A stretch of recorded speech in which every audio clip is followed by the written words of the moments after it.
Director Kai stood at the observation deck of Moonbase Alpha, his eyes fixed on the blue planet that filled most of the view. Earth looked peaceful from here, beautiful and full of life. But Kai knew better. He had watched this planet for 30 years now. "How many reports today?" he asked without turning around. Tay, his young assistant, checked the screens behind them. 7 major conflicts, 3 new weapons tests, and their internet is filled with talks of space travel again. Kai nodded slowly. This was why Earth remained under watch. This was why humans were kept away from the stars. They were simply too unpredictable, too dangerous. "The council meeting starts in 10 minutes, Tay reminded him. "Very well." Kai took one last look at Earth before following Tay into the meeting room. The room lit up as they entered. Screens appeared on all walls showing faces of different alien species, all members of the Galactic Council that ruled most of the known universe. "Director Kai," said an old female voice. It belonged to Senior Counselor Hana, one of the few who had ever shown interest in humans beyond seeing them as a threat. "Your monthly report, please." Kai stood straight. "Earth continues as before. Humans develop technology at an alarming rate. Their weapons grow more deadly. Their governments remain divided. I recommend continued containment." Containment, the word that had marked Earth's fate for centuries. No contact, no help, no welcome into the galactic community. "And if they discover us?" asked another council member. "Their telescopes improve each year. Our cloaking systems are perfect," Kai assured them. "They see what we want them to see. They believe their moon is dead and empty." Counselor Hana's face showed concern. "Perhaps it is time we reconsider our approach. Humans have art, music, and they have war, pollution, and division," interrupted a harsh voice. It was Counselor Jun, always the strongest voice against humans. "The containment policy stands." The meeting continued as it always did. The same arguments, the same fears, the same decision. Keep watching, keep waiting, keep Earth in the dark. After the meeting, Tay approached Kai in the corridor. "Sir, is it true that humans are the only intelligent species kept out of the council?" Kai nodded. 500 species have been welcomed into the galactic community.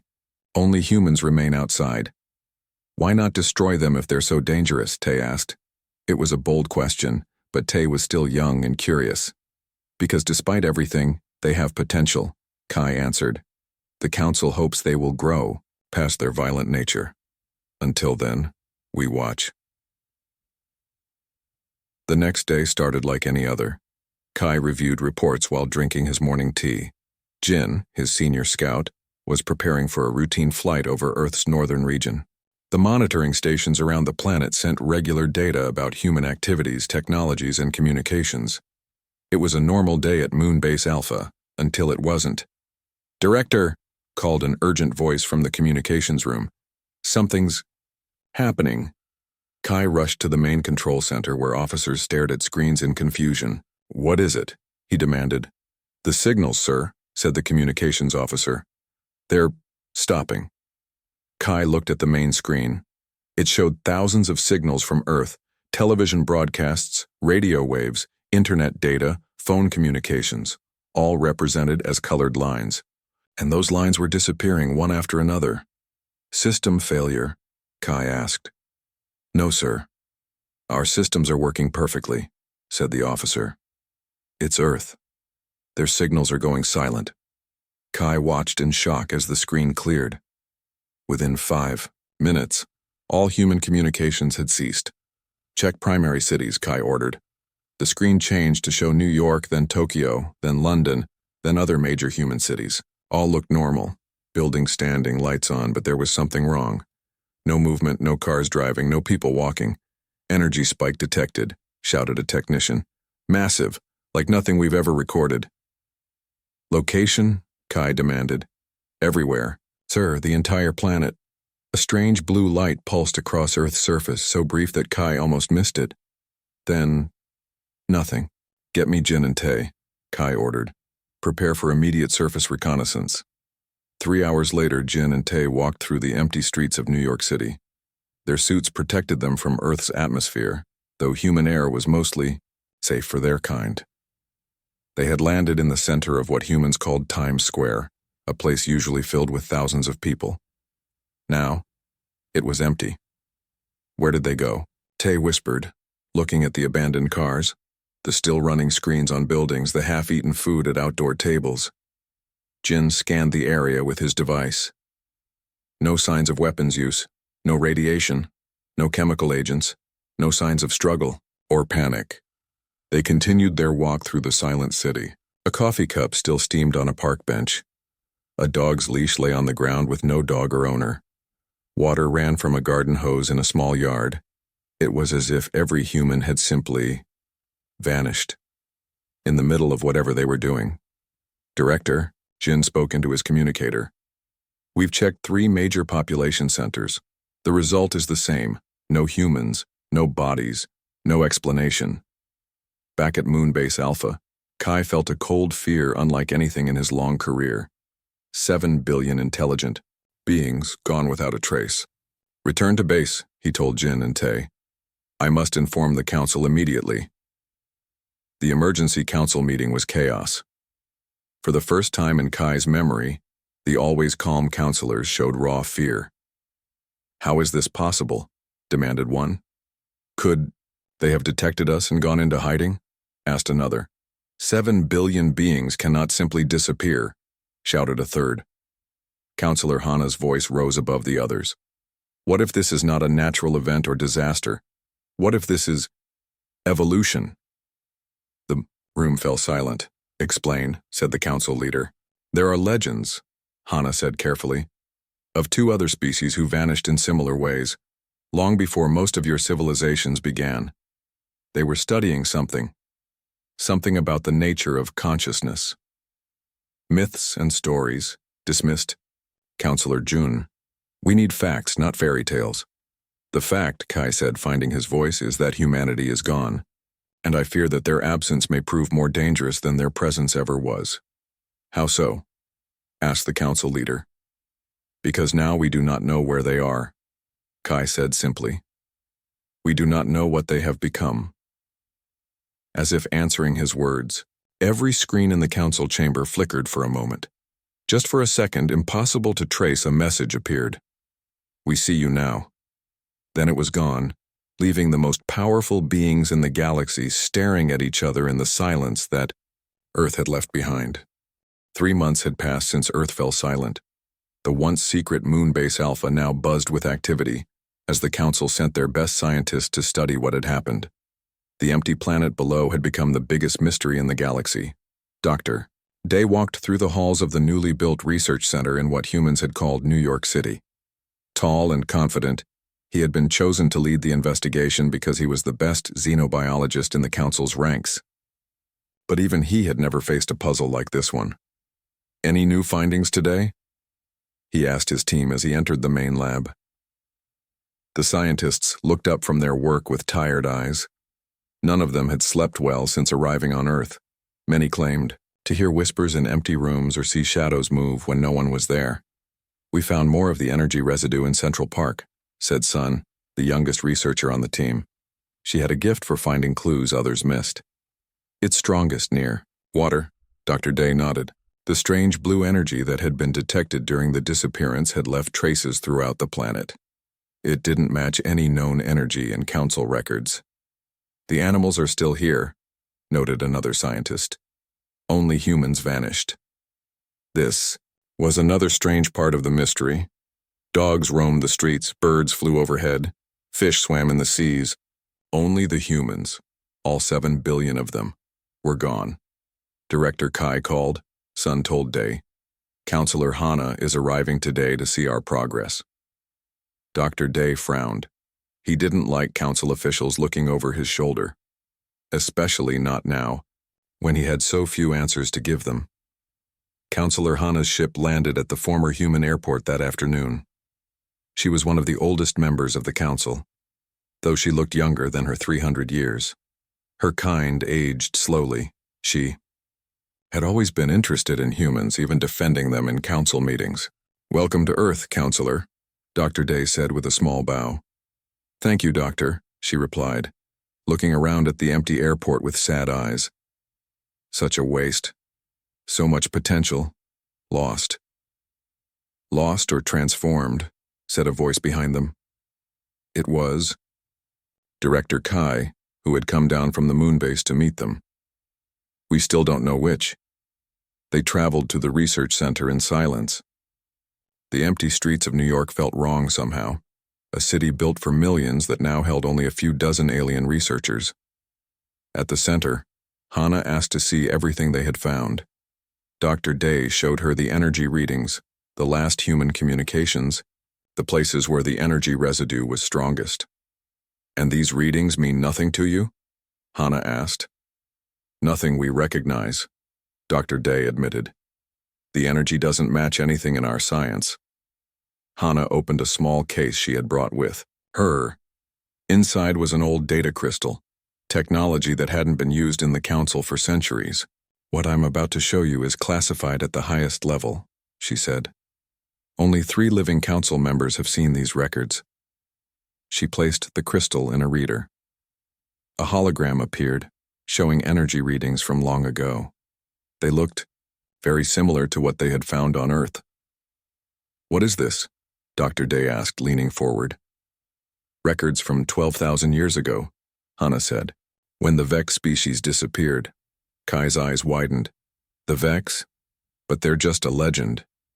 They were real, Hana said, as were the Nor, who vanished 5,000 years before them. Both species disappeared like the humans, suddenly, completely, leaving only energy traces behind. What happened to them? Sun asked. Hana's face grew serious. We don't know. They never returned, at least not in any form we could recognize. A cold silence filled the room. Why wasn't this information shared with the research team? Dr. Day demanded. The council feared panic, Hana admitted. 3 species disappearing the same way across thousands of years? It suggests something bigger than we understand. We should have been told, Dr. Day said angrily. Yes, Hana agreed. That's why I'm here now. That night, after the others had gone to sleep, Sun couldn't rest. The news about the other vanished. Species kept her mind racing. She decided to walk through the empty human city, hoping the fresh air would help her think. The moon was full, lighting her path as she walked along the human streets. She found herself drawn to a small building near what humans had called Central Park. It didn't look special, but her scanner showed strong energy readings coming from inside. The door was locked. Sun used her tool to open it and stepped inside. It looked like a normal human office building with desks and machines they called computers. But her scanner led her to the back wall where the energy reading was strongest. She pressed her hand against the wall, and to her surprise, it moved. Behind it was a hidden door leading to stairs that went deep underground. Sun knew she should call the others, but curiosity pushed her forward. She followed the stairs down into darkness. At the bottom, she found a large room filled with advanced technology, far beyond what humans should have had, according to council records. In the center was a round platform with strange markings. On a desk nearby, she found a tablet that still worked. On its screen was a single word, transcendence. With shaking hands, Sun turned on her communicator. Dr. Day, I found something you need to see. By morning, the entire research team was in the underground room. Dr. Day examined the technology with growing concern. This shouldn't exist, he said. Humans weren't supposed to have this level of science for at least another century. Director Kai looked grim. They hid it from us. All these years we watched them, and they had secrets we never saw. Counselor Hana studied the tablet Sun had found. It contained files about something called Project Transcendence. Most were locked, but she managed to open one. Listen to this, she said. We have confirmed the nature of consciousness is not bound to physical form. The next step in human evolution is not biological, but existential. We will transcend. Transcend to where? Sun asked. Another dimension? Another form of existence? Dr. Day suggested. The energy readings might be evidence of a massive consciousness transfer. June, the security chief, had been quiet until now. I've been hearing things, he finally admitted. We all have. Whispers. Sounds with no source. Others nodded. They had all experienced strange things since arriving on Earth. What if they're still here? Sun asked. Just in a different way? As if answering her question, the lights in the room flickered. The screens of the human computers turned on by themselves. On each one, the same message appeared. We see you. Now. We have always seen you. Then all the equipment shut down at once, leaving them in darkness. I think, Counselor Hanna said quietly, the humans want us to know they're not gone. They're watching. In the silence that followed, a soft whisper seemed to fill the room, thousands of voices speaking as one just at the edge of hearing. And I think, Director Kai added, his voice shaking slightly, they're getting ready to show themselves. That night, strange lights were seen in the sky above every major human city around the world. The whispers grew louder, and deep beneath, the oceans, something began to build. The Council's worst nightmare was taking shape. Earth had not fallen silent because humanity was gone. Earth had fallen silent because humanity was becoming something else entirely. 1 year had passed since Earth fell silent. Director Kai stood in his small apartment on a Council space station, staring at the medal in his hand. It was the only thing he had kept after being removed from his position. For 30 years of service, he whispered to himself.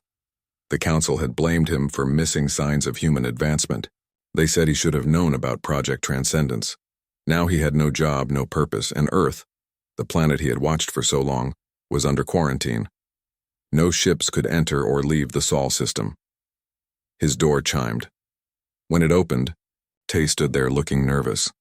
You shouldn't be here, Kai said. They're watching me. I don't care, Tay replied. You need to see this. Tay placed a small device on the table. It showed images of Earth taken by automated probes. These started appearing 3 days ago, Tay explained. Kai looked at the images and felt his blood run cold. Tall, crystal towers now stood where major human cities had been. They were huge, taller than any human building had ever been, and they seemed to glow with blue light. The Council is keeping this quiet, Tay said. They don't want to cause panic. How many towers? Kai asked. 108 spread across the planet. Kai stared at the images. We need to go back, he said finally. To Earth? That's against the quarantine order. We'd be arrested. I need to see for myself, Kai insisted. I watched that planet for 30 years. I need to know what's happening. Tay was quiet for a moment. Then he nodded. I know a pilot who can get us past the blockade. 3 days later, their small ship approached Earth under the cover of a meteor shower. Kai looked at the blue planet through the viewport. It still looked mostly the same from space except for the crystal towers that now reached high into the atmosphere. Approaching landing zone, the pilot said. We'll be on the ground in 10 minutes. They landed in a field outside what had once been Beijing. In the distance, a massive crystal tower sparkled in the sunlight. Stay with the ship, Kai told the pilot. If we're not back in 6 hours, leave without us. Kai and Tay put on their environment suits and stepped onto Earth's surface. The air was still breathable, but protocol demanded caution. They walked toward the tower. Up close, it was even more impressive. It wasn't built. It seemed to have grown from the ground. The crystal material was unlike anything Kai had ever seen. Look at this, Tay said, pointing to the ground around the tower. Small crystal formations were spreading outward from the base like roots or veins, stretching across the landscape. They're connected, Kai realized. All the towers must be part of one system. As they watched, the crystal veins pulsed with blue light, the same light they had seen just before humans disappeared. Suddenly, the tower began to glow brighter. A beam of light shot from its top into the sky. In the distance, they could see other towers doing the same. What's happening? Tay asked, his voice shaking. I don't know, Kai admitted. Their communicators crackled with an emergency message. Attention all Council vessels. Unknown ship detected entering the Sol system. Size, enormous. All ships prepare for possible contact.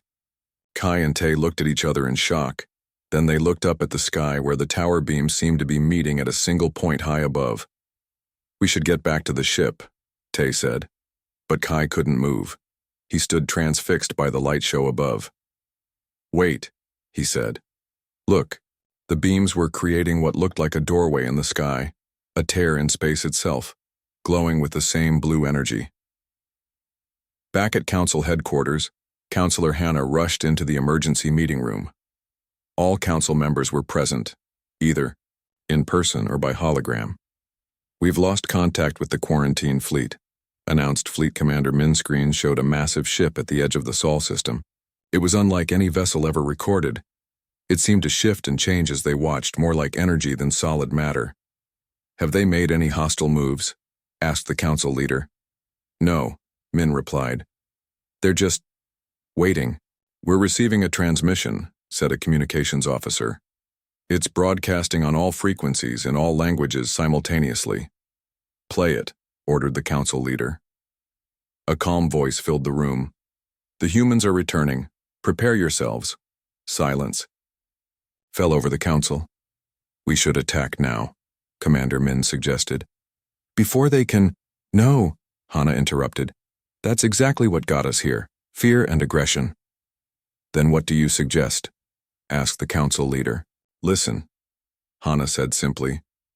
"For once, let's just listen." Back on Earth, Kai and Tay watched in amazement as the tear in the sky grew larger. The crystal towers pulsed faster, their light almost blinding now. "Something's coming through," Tay whispered. From the tear, figures began to appear, human-shaped but glowing with the same blue energy as the towers. They floated down from the sky in streams of light, hundreds of them, thousands, landing all across the planet. Kai and Tay hid behind a fallen tree as several of these beings touched down near them. The glowing faded, revealing what looked like normal humans. But there was something different about them. They moved with strange grace, and their eyes held knowledge that seemed ancient and new at the same time. "They're back," Tay said in awe. The humans returned. One of the humans, a man who looked perfectly ordinary, turned his head toward their hiding place. "You can come out," he called. "We know you're there." Kai stood slowly, Tay following his lead. The human walked toward them, smiling gently. "My name is Hyun," he said. "We've been expecting you, Director Kai." "How do you know my name?" Kai asked. "We know many things now," Hyun replied. "Come, walk with me. There is much to explain." Hyun led them toward the crystal tower. As they approached, Kai noticed other humans appearing all around, stepping out of thin air, materializing from light. "What happened to your people?" Kai asked. "We evolved," Hyun said simply. "Project Transcendence succeeded beyond our wildest dreams. We found a way to exist beyond physical form, to transform consciousness itself." "Where did you go?" Tay asked. Hyun smiled. "Everywhere. Nowhere. We exist in dimensions your science hasn't even named yet." In space, the Council fleet watched, as smaller vessels emerged from the massive ship. They moved in impossible ways, appearing to bend space around them. Commander Min ordered weapons ready despite Hannah's protests. One of the vessels approached the Council flagship.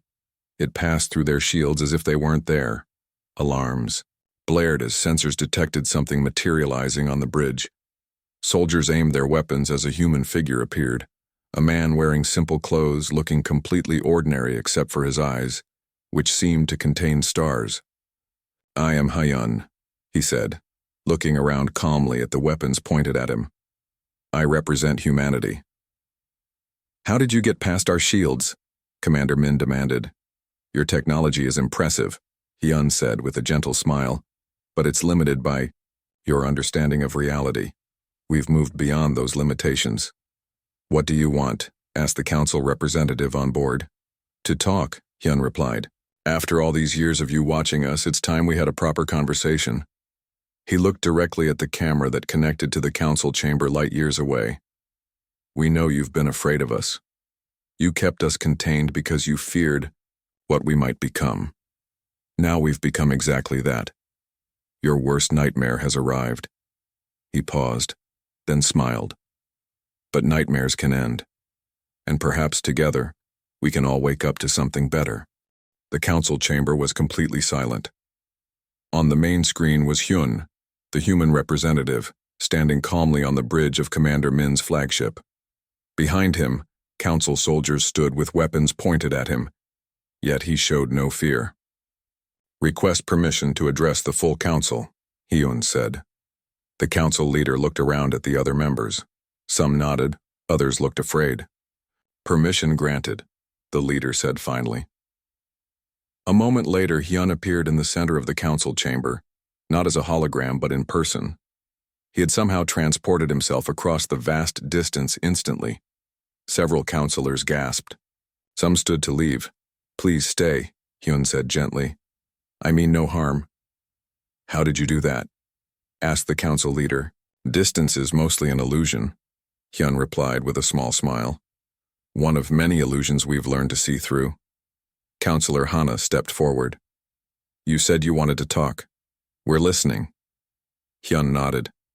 "For centuries you watched our planet. You saw our wars, our problems, our struggles. You judged us too dangerous to join your community. And perhaps you were right, in a way." He walked slowly around the chamber, looking at each councillor. "But what you never fully understood was that humans were always searching, not just for technology or power, but for deeper truths about existence itself." "And what truths did you find?" Hana asked.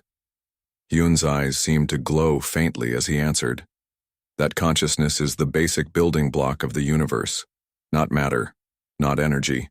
Consciousness itself." Back on Earth, Kai and Tae followed another human representative through one of the crystal towers. Inside, the walls glowed with patterns of light that seemed to be carrying information. "These towers are nodes in a network," explained their guide. "They connect Earth to the higher dimensions where we now partially exist." "How did humans discover this?" Kai asked. "We didn't. Not alone," said the guide. "We had help." They entered a large room at the center of the tower. In the middle stood two beings unlike any Kai had ever seen. They were vaguely humanoid but seemed to shift and change as he watched. "These are our friends," said the guide. "Representatives of the Vex and the Nor." Kai stared in shock. "The species that disappeared before—" "They didn't disappear," the guide corrected. "They transcended just as we did. They found us. They helped us." "Why?" Tae asked. "Because they saw in us what the council could not. Not just our potential for destruction, but our potential for evolution." In the council chamber, Hyun continued his explanation. Project Transcendence began as a small experiment in consciousness. A few scientists wondering if the mind could exist outside the brain. What they discovered changed everything. "And what was that?" asked the council leader. "That consciousness can be transferred, expanded, and transformed. That humans could evolve beyond physical form." Councillor June stood up angrily. "You expect us to believe that humans simply evolved? In one moment?" "Not in one moment," Hyun replied calmly. "We were working on this for decades, hidden from your watching eyes. The final step happened quickly, yes. All humans joined the YO network at once, but the preparation took generations." "And the Vex and the Nor?" Hana asked. "The species that disappeared before?" Hyun smiled. "They found us. They had been watching too. Not from the moon, but from dimensions beyond your understanding. They reached out. They guided us." "So it's an invasion," Commander Min said over the communication link. "Three species working together against the council." "Not an invasion," Hyun corrected. "An invitation." On the flagship, alarms suddenly began to sound. "Sir," called an officer. "Energy readings are off the charts. Something's happening to the moon." The cameras showed the surface of Earth's moon beginning to glow with the same blue light as the crystal towers. Patterns of light spread across its surface, forming enormous symbols. "What are they doing to the moon?" Commander Min demanded. No one had an answer. In the council chamber, Hyun raised his hand. Above it appeared a small model of the galaxy, spinning slowly. The three transcended species, humans, Vex, and Nor, have formed what we call the Ascended. Together we now exist in higher dimensions while maintaining a presence in this one. The model zoomed in, showing parts of the galaxy glowing with blue light. These regions are already under Ascended influence, places where consciousness has evolved beyond physical form. The council members stared in shock. Nearly a third of the galaxy was highlighted. You've been expanding for centuries, Hana realized, while we never noticed. Yes, Hyun admitted. The Vex began 12,000 years ago. The Nord joined 17,000 years ago. Now humans have joined as well. And what do you want with the council? Asked the leader. To offer you a choice, Hyun said simply. Back in the Crystal Tower, Kai watched as the representatives of the Vex and Nor communicated with humans through pulses of light. I don't understand, he said. If you've evolved beyond physical form, why return to Earth at all? Because evolution doesn't have to mean abandonment, the guide explained. We still care about our home. We still value this physical reality. We simply exist in more than one place now. And what happens next? Tae asked. The guide smiled. That depends on the choice the council makes. In the council chamber, Hyun's voice grew more powerful. For too long, the council has operated on fear. You saw humans as a threat to contain rather than a species to welcome. You've done the same to others. You've limited your own potential out of fear of what you might become. And what are you offering? Asked the council leader. Evolution, Hyun replied. The same path we took. We can help your species transcend as well. Or you can remain as you are, and we will respect your choice. And if we see you as a threat? Commander Min asked over the communication link. If we choose to fight? Hyun looked sad. Then you would lose. But that's not what we want. To demonstrate, he waved his hand. Every weapon on every council ship powered down instantly. We could have taken control at any time, Hyun said. We chose conversation instead. The council chamber erupted in panicked voices. Some called for surrender, others for resistance. The debate grew heated until Councillor Hana's voice cut through. I would like to volunteer, she said. The room fell silent. Volunteer? The council leader asked. To be the first to experience this transcendence, Hana explained. To see for myself what it offers. Hyun nodded. A wise decision. On Earth, Kai had been listening to the council debate through a communication link. Now he turned to the human guide. I want to volunteer as well, he said. I watched Earth for 30 years. I want to understand what humans have become. Tae looked shocked. Director Kai, you can't be serious. I am, Kai said firmly. Fear kept me from understanding humans before. I won't make that mistake again. The guide nodded. The process is simple. The Crystal Tower will help your consciousness expand beyond your physical form. You'll still have your body, but you'll exist in higher dimensions as well. Kai stepped forward. I'm ready. 3 days later, the council gathered again. Hyun stood in the center of the chamber, but this time he wasn't alone. Beside him stood Hana and Kai, their eyes now containing the same depth and knowledge as his. Tell us, the council leader asked them. What did you find? Hana smiled. Understanding, connection, purpose. We exist now in ways I never imagined possible. Is it some form of mind control? Another counselor asked suspiciously. No, Kai answered. I am still myself. I retain all my memories, my personality. But I see more now. I understand more. The choice remains open to all, Hyun said. There is no deadline, no pressure. Each species, each individual must decide for themselves. As the council continued to debate, Councillor Hana stepped forward to address them one last time.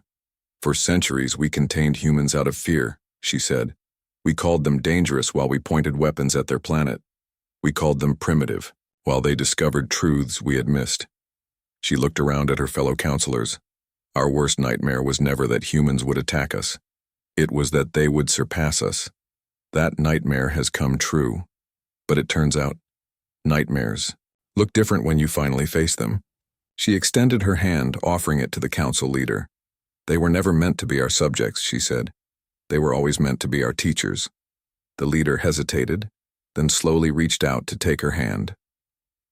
Above Earth, the crystal, towers pulsed with blue light, sending their message to the stars.